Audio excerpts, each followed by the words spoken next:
Hello guys, रेखा coaching classes में आपका स्वागत है।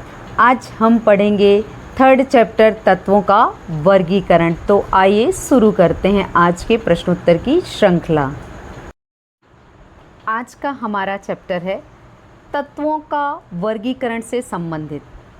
तो मनुष्य ने और वैज्ञानिकों के द्वारा जो तत्वों को खोजा गया वो टोटल 118 तत्व हैं और अब नए नए तत्वों की भी खोज हो रही है। तो उन तत्वों को व्यवस्थित रूप से ज्ञात करना असंभव था। तो विभिन्न वैज्ञानिक आए और उन्होंने इन व्यवस्थाओं को क्रम से जमाया। तो हम इस चैप्टर में इन्हीं व्यवस्थाओं को जानेंगे। तो आप इस सारणी को देखकर ही समझ गए होंगे कि तत्वों को किस तरह से व्यवस्थित किया है।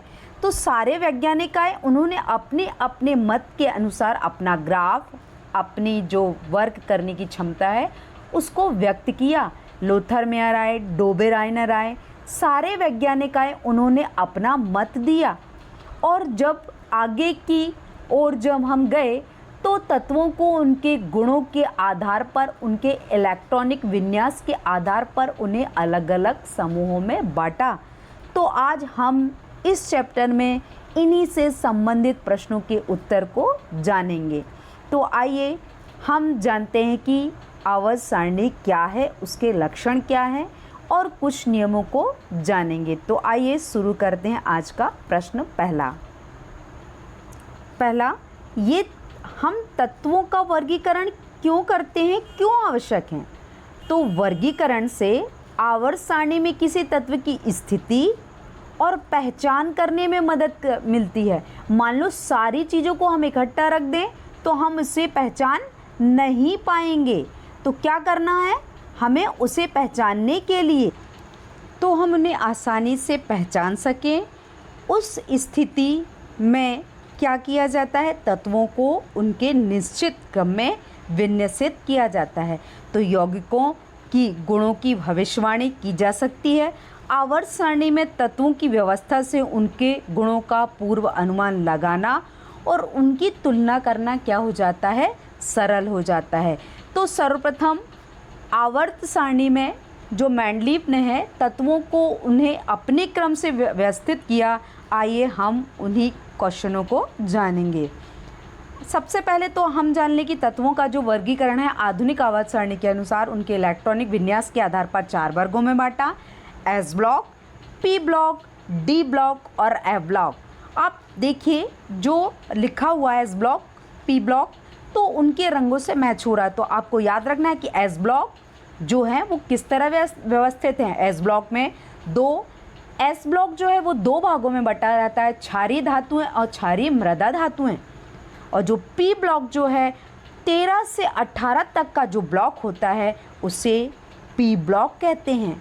और 3 से लेके 12 तक का जो ब्लॉक होता है उसे डी ब्लॉक कहते हैं, जिन्हें संक्रमण तत्व कहा जाता है। और नीचे की तरफ जो एलिमेंट व्यवस्थित हैं उन्हें लैंथेनाइट, एक्टिनाइट सीरीज़ कहते हैं, जिन्हें एफ ब्लॉक का नाम दिया गया। इस तरह से तत्वों को 4 भागों में बांटा, S, P, D, F block जिसे कहा जाता है। अब हम आवर्त सारणी का एक बड़ा स्वरूप देख रहे हैं। अब जिसमें जो उसमें एलिमेंट है वो व्यवस्थित हैं। आपको याद रखना है 118 तत्व हैं जो व्यवस्थित रूप से हैं S, P, D, F block में। आपको मैं ट्रिक से एस ब्लॉक, पी ब्लॉक, फिर डी, फिर एफ ब्लॉक को ट्रिक से बताऊंगी। आप यदि लिखकर उसे तैयार करेंगे तो बहुत ही अच्छे तरीके से वो याद हो जाएंगे। आइए आगे समझते हैं। अब हम देखते हैं कि जो आवर्त सारणी है उससे संबंधित जो नियम सर्वप्रथम दिया था डोबेराइनर ने। तो डोबेराइनर का त्रिक नियम है क्या? तो डोबेराइनर का त्रिक नियम है कि डोबेराइनर ने एक समान गुणों वाले 3-3 के समूह में परमाणु भार के बढ़ते क्रम में व्यवस्थित किया। और व्यवस्थित करने पे उन्होंने क्या किया, उन व्यवस्थित करने के बाद अब वो नियम प्रस्तुत किया। वही नियम क्या कहलाया, डोबेराइनर का त्रिक नियम। डोबेराइनर के अनुसार क्या होता है, बीच के तत्वों को परमाणु भार शेष 2 तत्वों के परमाणु भार के लगभग क्या होता है, औसत होता है। आप उदाहरण में देख ही रहे होंगे, लिथियम प्लस पोटेशियम, यानी लिथियम का मान और पोटेशियम के मान को हम जोड़ देते हैं और उसमें 2 का भाग दे देते हैं, तो सोडियम का जो है परमाणु क्रमांक आ जाएगा। तो लिथियम और सोडियम, पोटेशियम का जो मान होता है, लिथियम का 7 और पोटेशियम का 39, दोनों की वैल्यू को जोड़ेंगे तो 46 और उसमें 2 का भाग देंगे तो कितना आ जाता है, 23 आ जाता है।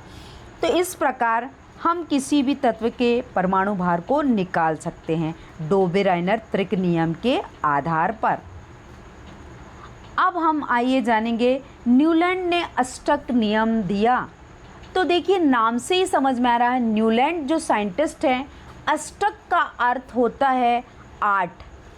जिस तरह जो संगीत के 7 स्वर होते हैं, तो पहला जैसे सा रे गा मा पा धा नि सा, तो जब स्टार्टिंग भी सा से हो रही है और अंतिम में जो उसमें समाप्त हो रहा है वो भी सा से, उसी प्रकार जो न्यूलैंड हैं उन्होंने बताया कि जब तत्वों को परमाणु द्रव्यमान के बढ़ते क्रम में व्यवस्थित किया जाता है, तो किसी भी तत्व से शुरू करते हुए न्यूलैंड के ऑक्टेट के नियम के अनुसार प्रत्येक 8वें तत्व के गुण शुरुआती तत्व यानी पहले तत्व से और अंतिम तत्व के गुण हमेशा समानता प्रदर्शित करते हैं।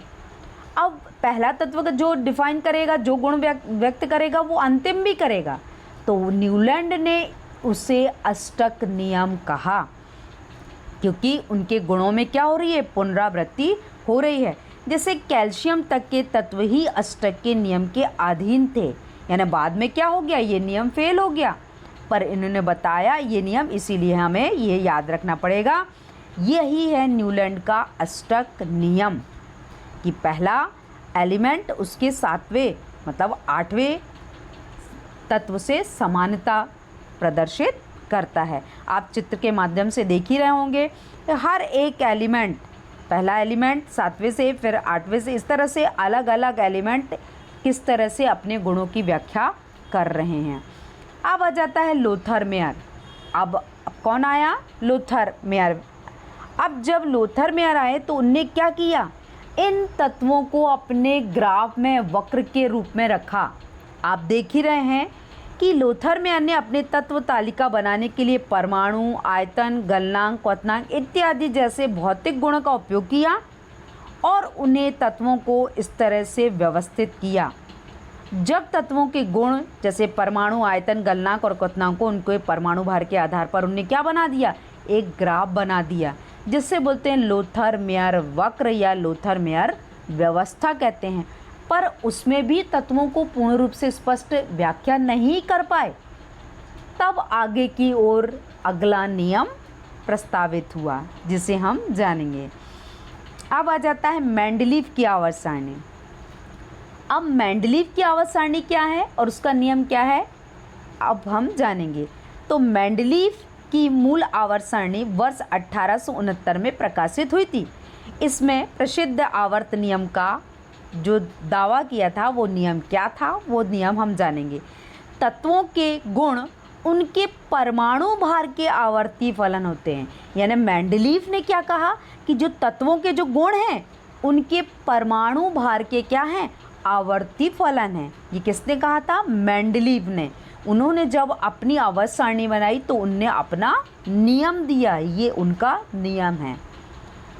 अब हम देखेंगे कि मेंडलीव की आवर्त सारणी क्या थी। आप बहुत माइन्यूट, बहुत छोटा है ये आवर्त सारणी रूप, आप अपनी बुक में बहुत ही अच्छे से देख सकेंगे कि उन्होंने तत्वों को जब व्यवस्थित किया तो वो पूर्ण रूप से स्पष्ट नहीं है। हाइड्रोजन को उनने पहले ग्रुप और अलग ग्रुप में जो हीलियम के साथ भी रखा और उनकी गुणों की व्याख्या जो है, कुछ कुछ तत्वों की व्याख्या वो व्यवस्थित रूप से नहीं कर पाए।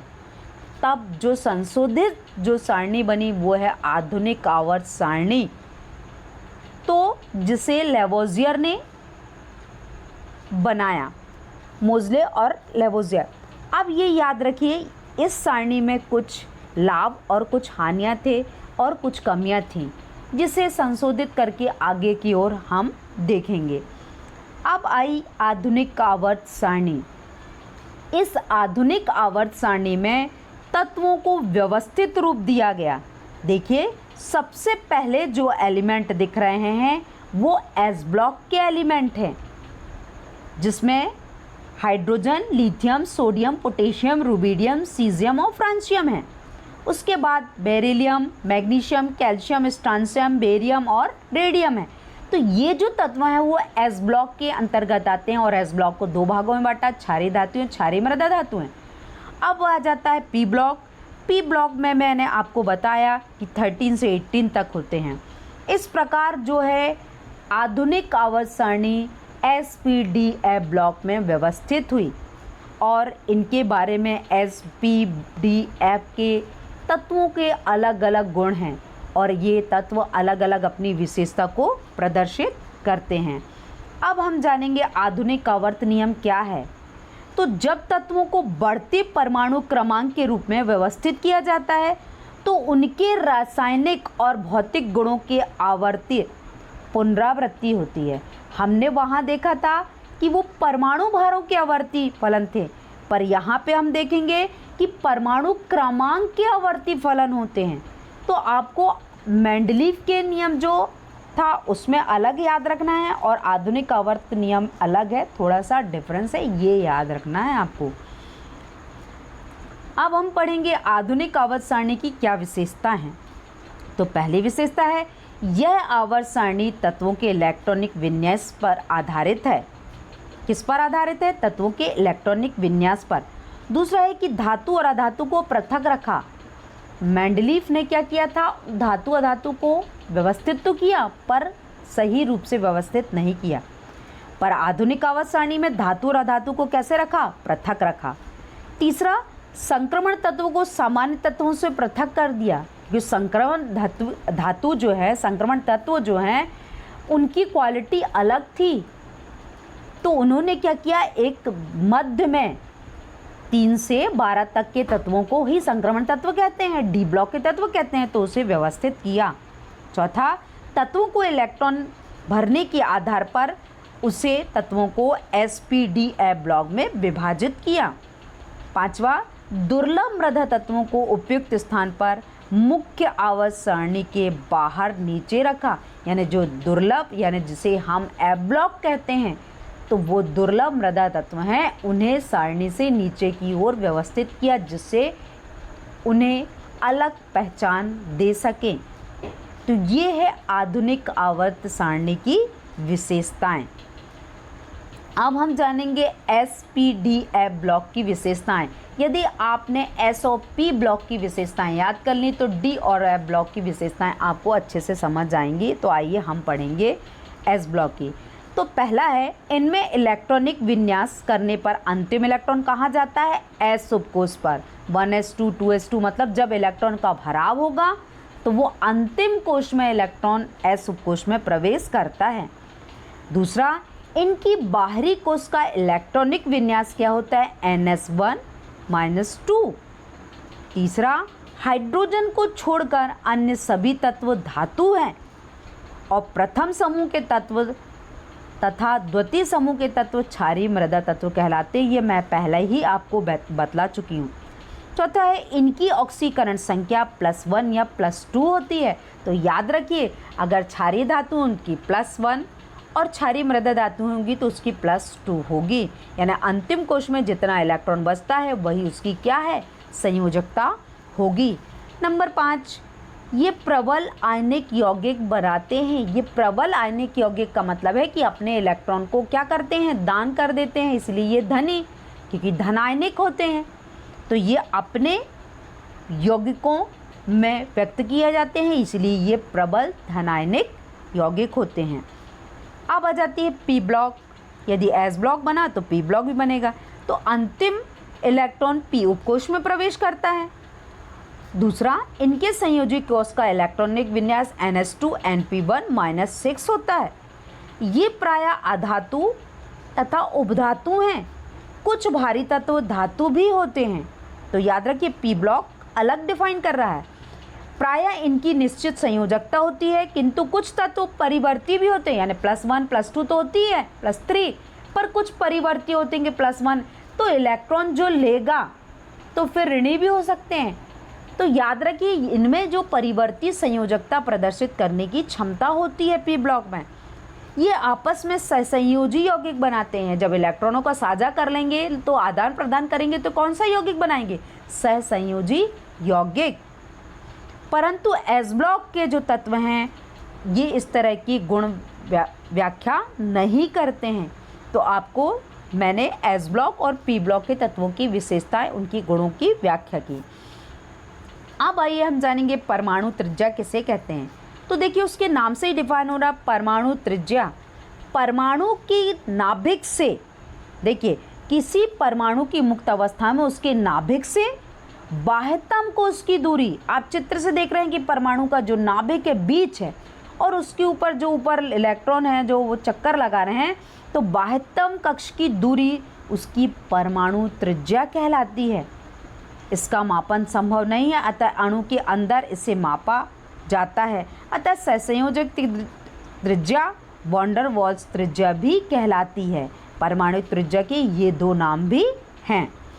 अगला देखिए ये है परमाणु रेडियस, तो आप इन चित्रों के माध्यम से भी समझ सकते हैं। ये है आयनिक त्रिज्या। अभी हमने जाना था परमाणिक त्रिज्या, अब हम जानेंगे आयनिक त्रिज्या क्या होती है।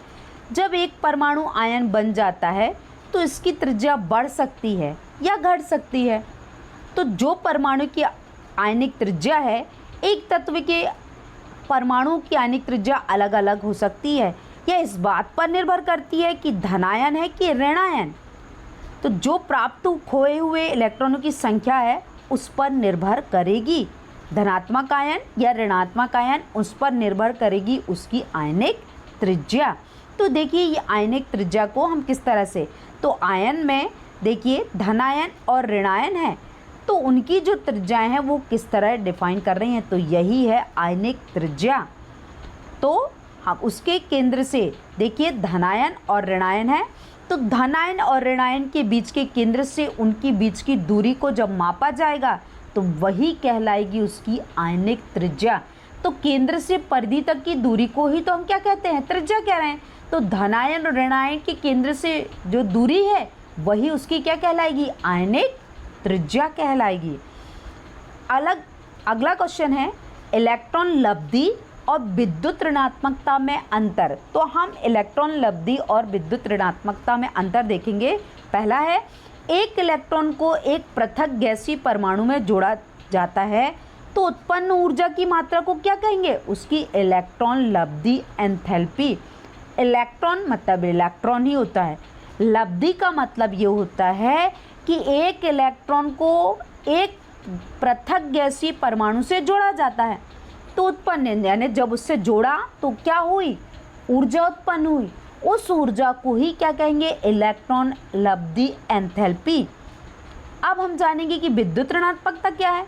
तो एक अणु में एक परमाणु साझा इलेक्ट्रॉन की जोड़ी को अपनी ओर आकर्षित करता है तो वो क्या कहलाएगी, उसकी इलेक्ट्रोनिगेटिविटी यानी विद्युत ऋणात्मकता।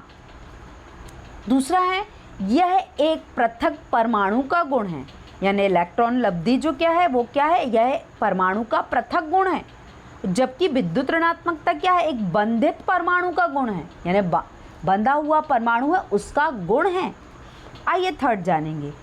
अब इलेक्ट्रॉन लब्धि का जो मात्रक होता है किलो जूल प्रति मोल है, जबकि विद्युत ऋणात्मकता की कोई इकाई नहीं होती है। फोर्थ, एक तत्व में इलेक्ट्रॉन लब्धि एंथैल्पी का एक स्थिर मान होता है जिसे प्रयोगात्मक रूप से परिकलित किया जाता है, यानी हम इलेक्ट्रॉन लब्धि का मान ज्ञात कर सकते हैं पर ऋणात्मकता का मान नहीं ज्ञात कर सकते। ऋणात्मकता में जो होता है, ऋणात्मकता के मूल्यों को प्रयोगात्मक रूप से निर्धारित नहीं कर सकते हैं कि यदि हम इसे प्रयोग द्वारा व्यक्त कर ले तो ऐसा संभव नहीं है। अब हम जानेंगे कि एस ब्लॉक और पी ब्लॉक के तत्वों को ट्रिक से कैसे ज्ञात करते हैं। तो एस ब्लॉक के तत्वों को ज्ञात करने की जो ट्रिक है आइए हम जानेंगे। तो एस ब्लॉक के तत्वों में hydrogen, lithium, sodium, potassium, rubidium, caesium और फ्रांसियम है। आपको याद रखना है कि ये जो 7 एलिमेंट है उसे किस तरह से याद करेंगे। तो आपको याद रखना है हिलना के रब से फरियाद। आप उसे बोल सकते हैं हिलना करे रब से फरियाद, हिलना करे रब से फरियाद।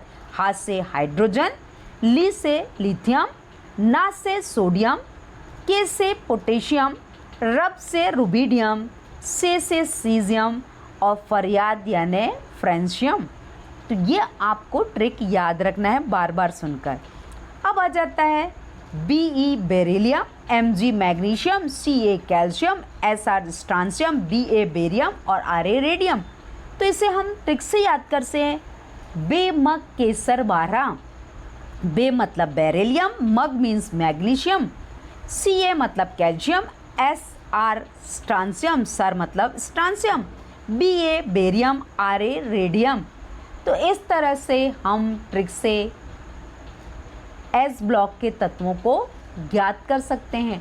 अगले वीडियोस में मैं पी ब्लॉक के तत्वों को और डी ब्लॉक के तत्वों को ट्रिक से समझाऊंगी। तो आइए अब अगले क्वेश्चन को हम हमारा क्वेश्चन है, समझाइए कि फ्लोरीन की इलेक्ट्रॉन लब्धि, अब भी पढ़ा अपन ने इलेक्ट्रॉन लब्धि, क्लोरीन की अपेक्षा कम ऋणात्मक क्यों होती है। तो ऐसा फ्लोरीन परमाणु के छोटे आकार के कारण होता है। फ्लोरीन की अपेक्षाकृत छोटे 2p ऑर्बिटल्स में मजबूती है और अंतर इलेक्ट्रॉनिक प्रतिकर्षण के फलस्वरूप आने वाले इलेक्ट्रॉन को क्या करेगा, वो अधिक रूप से क्या करेगा, अधिक आकर्षण का अनुभव नहीं होगा। इसीलिए क्या होगा, फ्लोरीन की जो इलेक्ट्रॉन लब्धि है क्लोरीन की अपेक्षा क्या होगी, कम ऋणात्मक होती है। अब आ जाता है सभी संक्रमण तत्व जो डी ब्लॉक के तत्व हैं, लेकिन सभी डी ब्लॉक के तत्व संक्रमण नहीं है। ऐसा क्यों? क्योंकि ये डी ब्लॉक के जो भी तत्व हैं आप देख ही रहे हैं वो अलग अलग गुणों की व्याख्या करते हैं। तो आइए हम देखते हैं, सभी संक्रमण धातुएं डी ब्लॉक तत्व हैं, लेकिन सभी डी ब्लॉक तत्व संक्रमण तत्व नहीं हैं। क्योंकि सभी डी ब्लॉक तत्व जो होते हैं जिनके डी ऑर्बिटल्स पूरी तरफ से भरे हुए हैं तो वो क्या करेंगे, संक्रमण तत्वों के गुणों में व्याख्या करेंगे। पर जो डी ब्लॉक तत्व जिनकी डी ऑर्बिटल पूरी तरह से भरे नहीं हैं उन्हें संक्रमण तत्व के रूप में नहीं गिना जा सकता। ऐसे तत्व क्या हैं, उनके अपवाद के रूप में हैं। Zn, कैडमियम और मरकरी इसके कुछ उदाहरण हैं। ये जो हैं इनके जो हैं अंतिम कोश पूर्ण रूप से भरे नहीं हैं। तो आपको याद रखना है कुछ तत्व तो हैं डी संक्रमण तत्व मैक्सिमम तो हैं, पर कुछ तत्व जो हैं डी ब्लॉक में रखे तो गए हैं पर उनके गुणों की व्याख्या नहीं करते हैं। अगला है बोरॉन, एल्यूमिनियम, कार्बन और सिलिकॉन में से किस तत्व की आयनन एंथैल्पी अधिक है। दूसरा, किस तत्व में सबसे अधिक धात्विक गुण हैं। तो आपको याद रखना है बोरॉन, एल्यूमिनियम, कार्बन और सिलिकॉन में वह तत्व जिसकी प्रथम आयनन एंथैल्पी सबसे अधिक है वो कौन है, कार्बन। और सबसे अधिक धात्विक गुण वाला जो तत्व है वो कौन है, एल्यूमिनियम। याद रखिए। अगला है तत्वों के वर्गीकरण की आवश्यकता क्यों है, ये हम आंसर जान चुके हैं। अब हम जानेंगे आगे के प्रश्न के उत्तर अगले वीडियोस में। तो अब हम पढ़ने वाले हैं, सारे नियमों को आप अच्छी तरह से पढ़िएगा। अगले वीडियोस में मिलते हैं हम, तब तक के लिए नमस्कार।